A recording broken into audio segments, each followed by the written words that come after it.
Trends are getting worse. I'm not just talking about TikTok dances or Crocs with socks making a comeback. Oh no, I'm talking about car trends. See, car manufacturers always try to improve their cars by fitting new features or changing the design. It doesn't always work though. Sometimes it has the opposite effect. And in this video, I'm going to talk you through the very worst new car trends. It's going to drive you mad. Buy, sell, Car. Wow. Let's start off this video with what I think is one of the worst modern car trends, and it's soft limiters. Now, I don't mind soft limiters being fitted to normal cars, but to performance cars, what's all that about? You know, I understand the reasoning behind a soft limiter, so it's to meet noise regulations, it helps reduce emissions, you don't want someone just sat there just revving their engine pointlessly. But really, if you've got a high-performance sports car like an Audi R8, you want to be able to let your mates hear it revving up, because let's face it, pretty soon there will not be any internal combustion engine cars for us to enjoy. Let's have one last hurrah, hey? I mean, this is what the Audi R8 sounds like.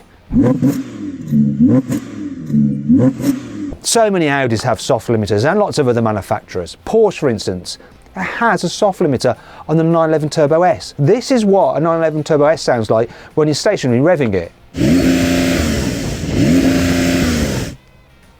Thankfully, some manufacturers aren't fitting soft limiters. Good old BMW is one of them. For instance, have a listen to this BMW M5 CS being revved while stationary all the way to its red line.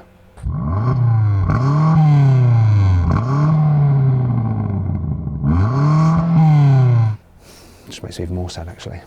My next annoying trend is cars being fitted with lane keeping assist and warning. Now, they're not such a problem in themselves. In fact, they have saved me a few times from like weaving about on the motorway and all that kind of thing. Where they're not so good though is when you're driving down a twisty country road. They just don't seem that well calibrated. Sometimes you need to like weave over the line because there's a pothole or the road's really narrow or there's something sticking out of the verge, or you're trying to dodge a pheasant and then it's beeping at you, or the steering wheel's tugging in the other way trying to steer you into the thing you're trying to miss. It can drive you a bit crazy. I've got a Toyota GR Yaris. It says you can turn off the lane departure warning. When you do select that option, it still bloody warns you. Drives me crazy. In a Toyota GR Yaris, which is designed for being thrashed down narrow country roads, it drives me crazy. The next new annoying car trend are fake grills on electric cars. Now, I can sort of forgive the electric cars that are also internal combustion engine cars. Take, for instance, the BMW i4, which shares its body with the BMW 4 Series. So they have to put something where the grille would be for the internal combustion engine car, which needs cooling. But what about cars which are bespoke, built from the ground up electric vehicles, such as the Audi Q4? Why does it have to have such a huge, stupid grille? The BMW iX, built from the ground up electric car, does it need all that cooling? No. Why does it have that big stupid grille, especially that beaver tooth grille? Now, I understand about brand identity, but surely there's a better way that they can actually make this work rather than just fitting big silly grills. For instance, the new Tesla Model S, no grille, looks really sharp from the front end. Porsche Taycan, beautiful looking car, no grille. Even the normal VW ID3 doesn't have a big silly grille, and that's quite a good looking little electric car. It's not odd. Another thing that annoys me are pop-out door handles. Now, I get why manufacturers fit them, they look cool. You know, you've got flush bodywork and then you go to get in, the handle pops out, you open it, brilliant. However, it's not so brilliant the way some of these systems work. It's just a faff. And there's other ones that aren't actually motorised, which you just have to stick your thumb in, like on the Kia EV6. And the way you actually hold them is odd. It's just harder to open the door. You sort of hold them like you're doing some kind of limp handshake rather than just grabbing a handle. Another thing that annoys me personally is EVs with the charging port right slap bang in the middle of their grille. Now, in some ways it's good because you can just nose straight into a parking space, and because you're never sure which side the charger's going to be on, you can always get the cable to it because it's not that far away because it's in the middle of the car. The thing I find annoying though is the fact that it forces me to go nose into a space. I always like to reverse into a space because it's just safer when you're pulling out again, because you can see clearer if there's any other cars coming across the front of you. Another issue of having the charging port at the very front of the car is that if you have a front end collision, which is most likely, you'll damage that port, so you won't be able to charge your car.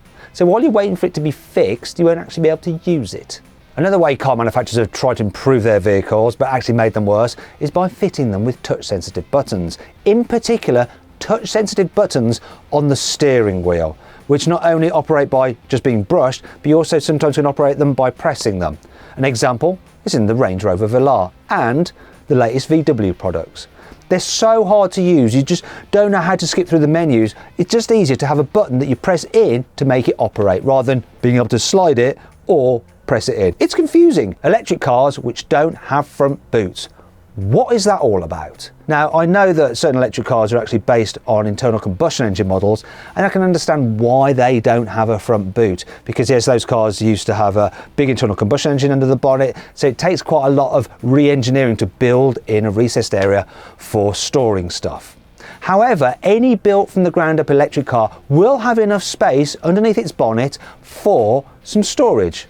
But some manufacturers don't even bother. For instance, Volkswagen with the ID.3. Another one is BMW with the iX. Huge car, you think it'd have loads of space under its bonnet, but you can't even open the bonnet. Tesla do this so well. So a big boot in the back and a useful little storage area in the front. Even when you've got a dual motor car with an electric motor in the front as well, they manage to find enough space for you to store your charging cables underneath the bonnet. Another annoying car trend are manufacturers overcomplicating things and electrifying things that don't need to be electrified. For instance, while it makes perfect sense for the boot on an SUV to be electrically operated, because obviously it's a big heavy tailgate that you don't have to lift up and it's quite high up, you just want to be able to press a button. Why have that feature on a saloon car? You have to press the button, then you've got to wait for the motor to operate, and you can press the button, wait for it to slowly shut as well, when it's so much easier to just go lift it up, put your stuff in and slam it shut.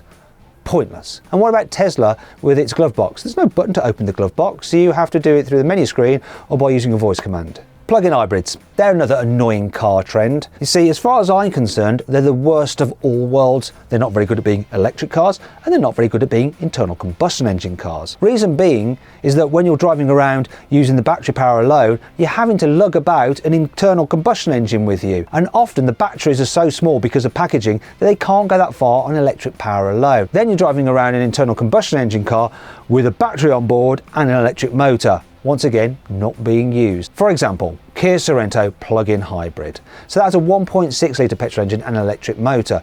And Kia says that car should be able to do 177 miles per gallon. But you'll soon eat through your battery charge if you go a decent distance in it, and you'll end up running mainly on the internal combustion engine. And when I drove the Kia Sorento plug-in hybrid, I averaged 37 miles per gallon.